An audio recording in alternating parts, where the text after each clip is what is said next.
News bringing you in-depth coverage now on the PARCC exam. Joining me in studio is WPRI.com reporter Dan McGowan. Thank you for joining us, Dan. Thanks for having me. So you've been following all of this very closely, the state switch from the kneecap testing to this new standardized testing.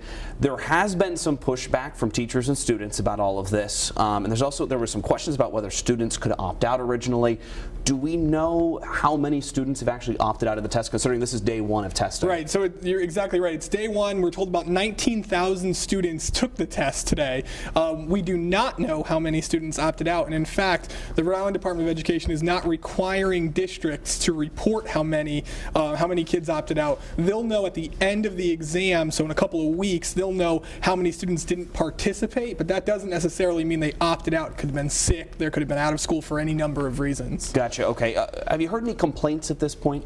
Yeah, you know, we're hearing, getting a mixed bag of phone calls from parents or from teachers who are reading WPRI.com or who are seeing our reporting on TV and saying, they're confused about sort of the lack of clarity around lots of different parts of the test. There's a lot of confusion. Remember, it's a new test, so this is going to take a little while to get over, but certainly some people are very angry about it. And the way you clear up all of those kind of miscommunication problems is by communicating. I know the Department of Education, they sent an email to all the districts. They were trying to provide some information. What was all that about? Sure, yeah. So you might remember last week there was some confusion around, some districts were telling students in an effort to kind of convince them to take the test that if they don't have 95% participation in any given school, there was a chance of a loss of federal funding. Rhode Island Department of Education says that's absolutely not the case. What can happen is schools can be classified differently, so they could be marked as warning schools, which comes with a whole host of other problems, but at this point there's no chance of a loss of federal funding, and any of those reclassifications wouldn't happen until a couple of years down the line. Even if you drop below that 95%? That's exactly right. So for now, no worries. Gotcha. All right. Thank you so much for joining us, Dan. We appreciate it.